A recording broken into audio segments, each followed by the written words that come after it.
Welcome everyone to Recalibrate. Tonight I've got my friend Josh Overton with me, and we're going to be talking a little bit about clips and movies and audio media and our men's groups. And so Josh, just welcome, buddy. Glad you're here. Yep. Great to be with you, man. This is one of my favorite subjects to talk about. It feels like around the office, this kind of conversation comes up almost daily. From door to door. If you're not part of it, you can hear about it, and then you want to be part of it, right? Yeah, there's many times where you hear something going on down in another office, and you just get up and you go. Yeah, you want to go talk about it too.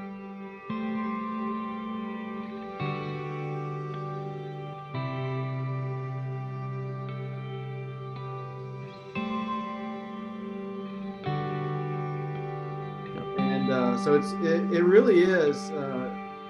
I think so integral to what we do at Zoweh. Story in general is so integral, and these stories that we watch or we see, even sometimes it's a clip on a commercial that really captures our heart, and so we love to, as Eldridge called it many years ago, partner with these modern day parables in video, even audio, to really capture the hearts of men.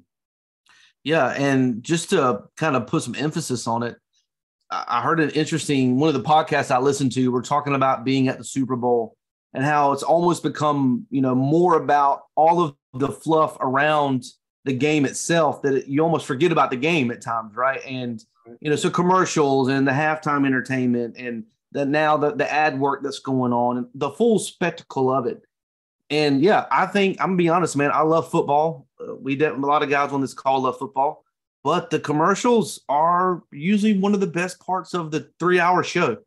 And how many times do you go to work the next day and you're usually talking about some of those commercials that, it caught you and made you feel some type of way, one way or the other, you know what I mean? So I think it does matter, and it's interesting to explore things that we watch, things that we can consume, and the messages with them for sure.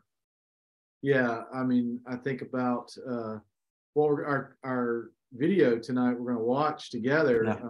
And why don't you just tell them what it is real quick? And then I got something I want to read. Our friend Michael Thompson just wrote a new book, and so I want to talk about that for a minute with our Recalibrate crowd here on YouTube or wherever you may be watching. But yeah, what video are we gonna see tonight?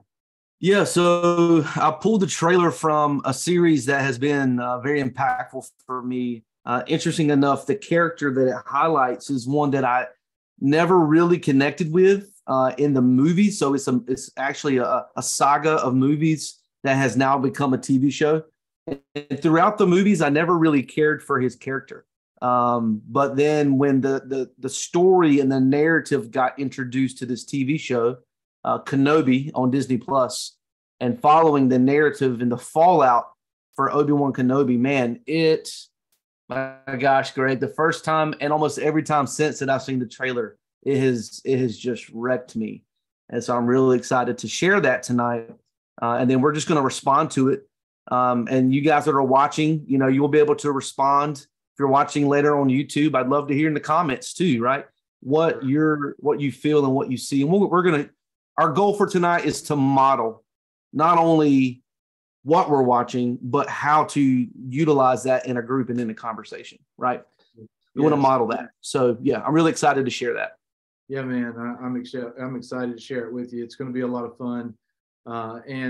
And so, friends, as I was saying a minute ago, Zoweh's founder, our friend Michael Thompson, he was on the show this past month, and we talked about King Me and his new book, and it just came out yesterday, which was March the 15th. This will probably air on YouTube in a few weeks, but and so if you haven't bought it yet, please do go to Amazon, pick up King Me, and then we'd love and appreciate it if you give us a review on it. But you can't act like you know us, right?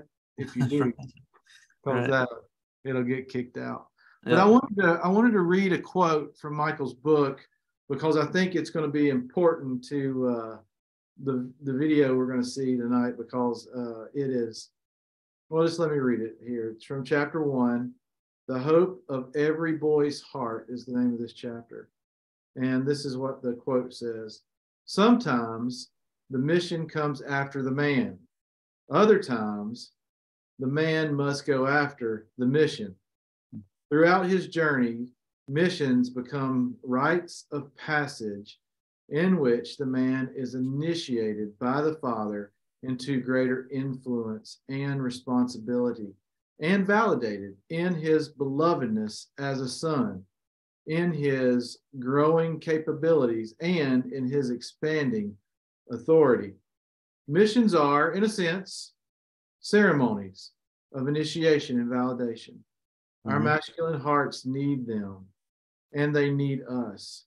But because they often are not marked with outward fanfare, the trick is to recognize them. And man, I just think that's such a truism for Kenobi's story, right? Right. So I thought that would be apropos for us. When it comes to the video we're about to watch. But yeah, just a reminder here, King Me, we'd love for you, be blessed if you'd go and pick this up on Amazon, like I said, and give us a review. But why don't you, unless you want to respond to that now, why don't you play the video and then let's talk about it. Yeah, we'll dive into the video. The temptation here is going to be not to spin off into Star Wars like nerdom. We're going to have to really contain ourselves. So let me get this booted up for you guys, though.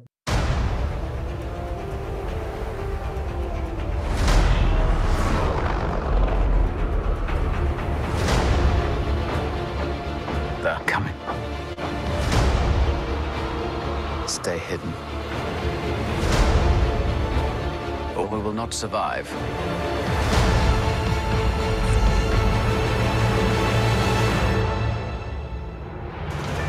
Leave us alone. When the time comes, he must be trained. Like you trained his father? You still want Kenobi. He's gone.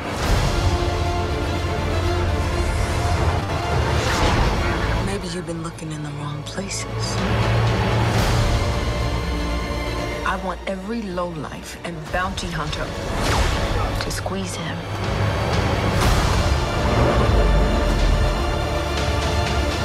You can't run, Obi Wan!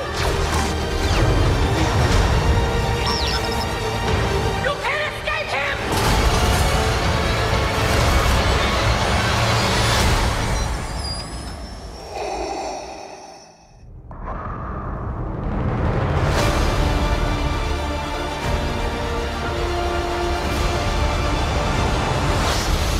All right, we're just gonna go ahead and end Recalibrate, and I'm gonna go watch this series right now. Man, so Greg, yeah, man, I want to ask you to respond to that. You guys that have been to the weekend, you know that Michael asked us a question a lot, right? After he shows the opening clips, what did you hear?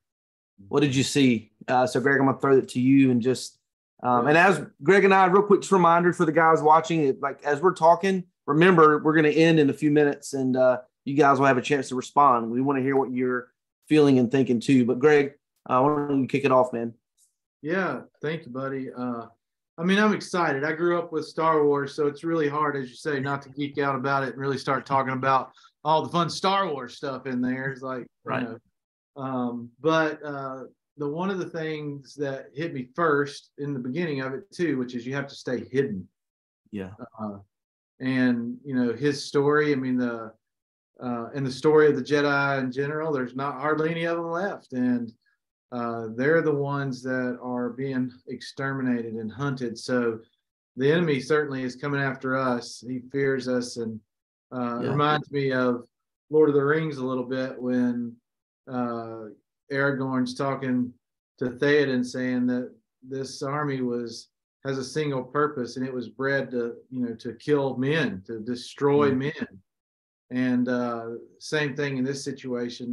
These inquisitors are going. I'm geeking out again. I'm sorry, but it They're evil forces. Yeah, evil forces. These evil think they're and what's interesting about their story too, and you just got to know this stuff, but Right. all these people were Jedi. Right. That Darth Vader twisted. Yep. And perverted, and then they became his minions, if you will, these inquisitors that are now hunting down the Jedi. So that was the first thing I saw. There's more, but I'll let you respond to some of that. Yeah, no, that's great, man. I instantly thinking of my story, right? The Jedi were proud. The Jedi were confident. The Jedi wielded authority. They wielded power. And they were a force for good. If you know the story of Star Wars, it did not end well for them. We're seeing the fallout. Kenobi is retreating and hiding because there was a literal collapse of his entire order, right? And most of them were killed off. And so he's retreating. When he's saying stay hidden, he literally is a shell. When the series picks up, he's a shell of himself. And so when I look at my story, I've never been more confident in something that I was representing and stood for than when we stepped out to plant our church. And we don't have time to get into the layers of that. You'll have to come to the weekend to hear more. But it didn't end well. And my response, and thankfully guys like Greg and my circle of guys didn't let me hide too far or too long. But my response was to hide. It was to retreat. And I think of there's many figures and characters and men, leaders in the Bible that have some of the similar story for one reason or another. Moses hid, Jonah ran and hid, David, when he fell, hid. Like all these great leaders and men at some point, whether by their own volition or the things around them, that caused them to retreat and be less than, right? And allow isolation to take over. And so that's what I saw throughout the entire series, Greg. Yes. The emotion that Kenobi communicates with his eyes and his face. This was like one of the greatest Jedi warriors in the galaxy. And he just looked so defeated throughout that whole trailer. That's what I noticed for sure. Yeah, it's almost like he's forgotten who he was. And there was at one point in there it said Kenobi is gone. I don't know if you heard that part. Yep. Mm-hmm. He's gone, and so it's like, and he's even changed his name. He's Ben now. He's his identity is no longer that warrior king, if you will, but now he's a hermit. Sure. Yeah, right. That's hiding in the dark. Just trying to live his life, stay alive. Yeah. I want to take us a little deeper into his story because again, and this is I'm saying this for two reasons. One, there's a little bit deeper into the story, and there's another clip I want to show you. But I think it's important. I realize guys that are listening to this call and are on this call, not all of them are Star Wars fans. Some of these guys and gals in your groups maybe have never even heard of Star Wars or Kenobi. Half the movies we watch at the weekend and use at the weekend, I have to write down to go and watch later. Like, oh man, I've never seen. Part of it's because I'm 34, right? And so I haven't seen that movie. It came out 30 years ago. I have to go watch it. But so it's important though, I think, for me to point out, and Greg, you can speak to this certainly too, but that doesn't matter, right? It doesn't matter that you might not, or the guys in your group might not know of the character you're talking about, because we often see that my story is connected to this story, and there's elements that I can relate to. And so I think it's important for me to go a little deeper with another clip with this context, right? So Kenobi's hiding. He's a shell of himself. He's retreating, isolating, letting that replace some of his identity. And there are things around him that are summoning him, right? That are trying to call him out. And he literally will not engage because he can't risk exposing himself, right? So that's what we're going to pick up here on this clip here.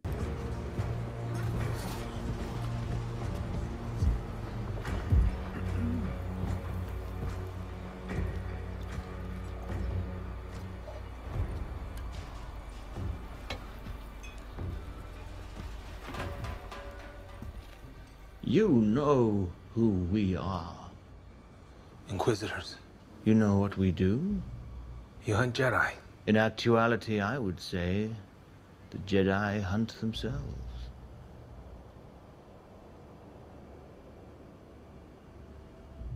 Do you know the key to hunting Jedi, friend? It is patience. Jedi cannot help what they are. Their compassion leaves a trail. For example, in our line of work, rumors run rampant. Here's one I heard just recently. It involves a Jedi hiding right here, in your lovely saloon.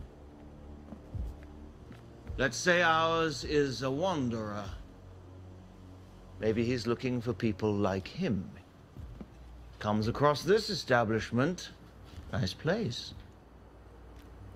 And then he sees you. A man in need. Perhaps the locals are stealing from you. Threatening you. So what is the Jedi to do?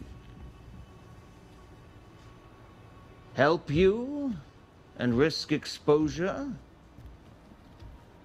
Or move on? Now, if he were smart, he'd keep moving, but the Jedi code is like an itch. He cannot help it. So he steps in and saves your saloon. You offer him a place to hide, fresh water, shade from the suns. But the stories they begin, and they travel quickly. His compassion has been his undoing.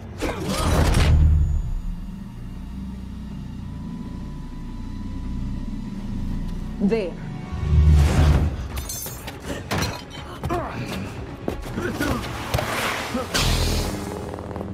Prepare him for interrogation. You're wasting your time, you know that, right? You'll never find us all.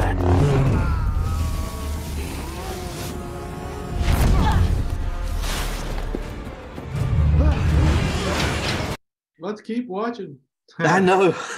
I know, man. It just makes me so emotional. The lies, the truths, yet the lies, right? There's the truth of what the Inquisitor is saying and what the enemy is saying about us, right? He can't help himself. It's an itch, right? He's got compassion. He's got to respond. Yet the trap that the enemy is lurking and waiting, and the seeds. Oh man, it just makes me so emotional. So anyway, Greg, yeah, respond to that one, man. Respond to that. I mean,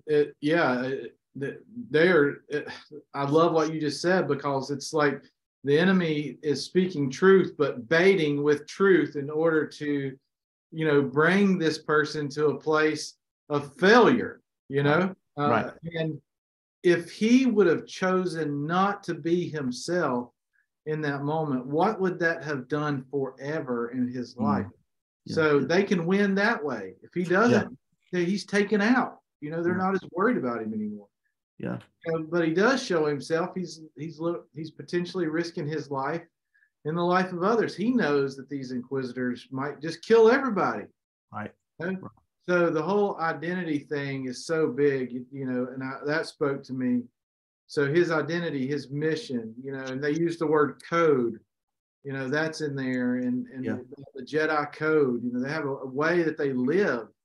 And I hope that we do. I think we all should have a code, and the community that they used to have is gone. So just thinking about the identity, mission, code, and community, all of those things the Inquisitor was talking about, and he's thinking about, and then what's he going to do about it. So it's a great clip.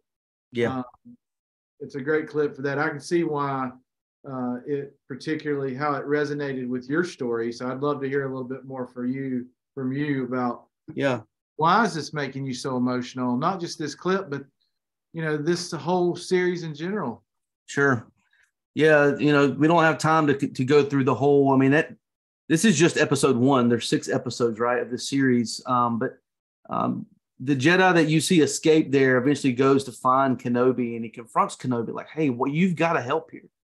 And that's really where you start getting the language of stay hidden. It's our only chance of survival. And he gets asked a question, Greg. This is how I'm responding to the clip, but also answering what you just said. Kenobi gets asked a question, what happened to you? And he doesn't say anything. He just casts this like overcast stare right back at the guy that's asking him. He says, what happened to you? You were once a great Jedi. And Kenobi begins to talk about how the fight is over. We lost. And so, yeah, it's without spoiling the series, there's a beautiful summoning. You guys have seen some of the clips here tonight of multiple times Kenobi, who he really is, who he truly is being summoned. And Kenobi has to make a choice eventually to step back into that. And so the whole narrative, the whole arc of the series, Greg, really has just been my journey, man, for the past 2.5, 3 years. And this series really to help me build a framework, if I'm honest. It helped me put words and identify with how I was feeling and how I had felt assaulted in certain places. It helped me identify some lies and some whispers to take back to Jesus.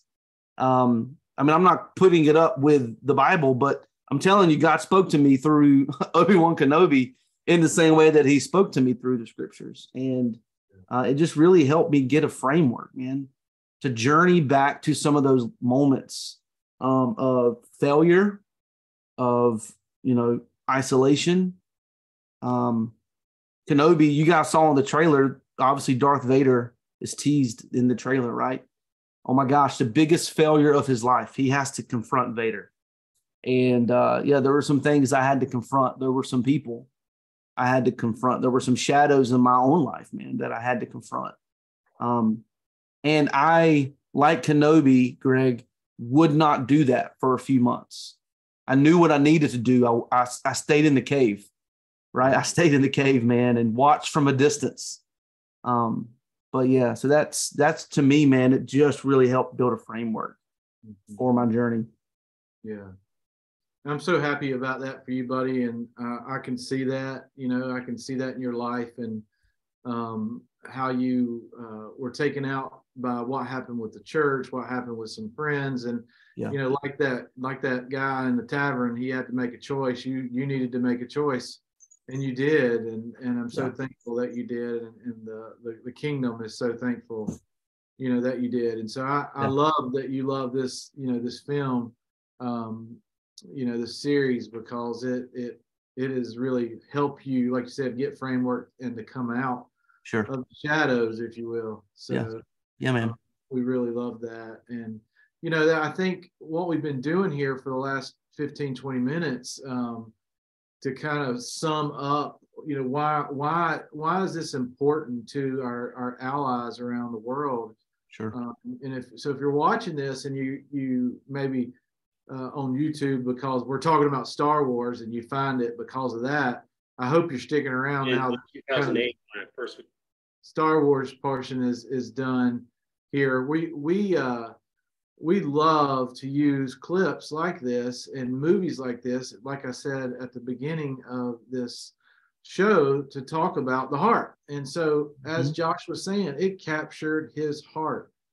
And as an allies leader, if you're a church or you got a nonprofit or you do small groups around your campfire, pull out that TV every once in a while and throw a clip on there, and maybe depart from the book, whatever the book is, for a little bit. I know in another Recalibrate, we talked a little bit about this, Josh, and one of the things that I was doing at the time, is my small group was going through the Band of Brothers series and using that as our jumping off point. So I just want to encourage you guys to use clips like this, and as Josh and I have modeled for you, talk about it. How does that capture your heart? How does it capture your attention? What if you got a guy in your group that's tearing up about it? I mean, what would you do in that situation, Josh, if that guy was tearing up? Yeah, I think it's a question I've learned from being around you guys, man. And if you ever get a guy to open up, or you watch a clip or something, right, and you see emotion, the tendency is just to keep moving. But what I've picked up and learned from you guys is just one simple question like, hey, Greg, what's that about, man? You know, what's behind that? What's behind that, you know, let me pose myself, right? What's behind that? Let's go a little deeper. And yeah, if you are comfortable and you feel like the guy in your group, the circle seems comfortable, I would encourage you to turn into that for sure. For sure. Yeah. Mm-hmm. Yeah. And so you get opportunities, I think, to see the heart. Yep. Quicker. Yep. And sometimes just reading a book. You know, that line earlier I read out of King Me, Michael's new book. I mean, that's a powerful line. And certainly that can capture a person's heart through the written word and through reading it. But there's something so glorious about the art of film or the art of audio that hits our senses in a different way. And so sure. Yep. I think partnering with those types of resources are very important for our allies groups.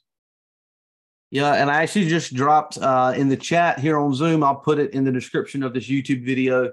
The videos that Greg referenced from last year's 2 videos, part 1 and 2. We go through 5 resources to use in your men's ministry, and a couple of those are not books. We did some books, of course, but the back end are some ideas like movies. Cole Phillips, who's on our team, gave some great suggestions for some comics. So things that you just maybe are never considered, that you will be blown away by how they connect with yourself and the other men in your group. So I encourage you to go check that out too. That's right. Yeah.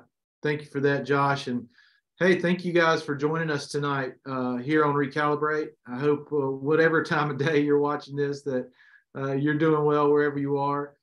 We'd love for you to like this channel. If you haven't yet, subscribe and give us a like here, and hearts and all the fun stuff. Share videos, you know, that would be great. Hit that bell, you know, and all those things, so you'll be notified for content like this, Josh.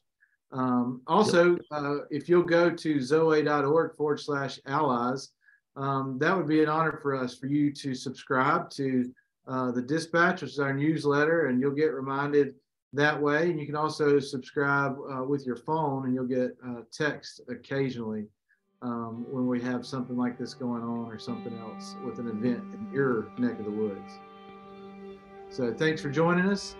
We'll see you next time on Recalibrate.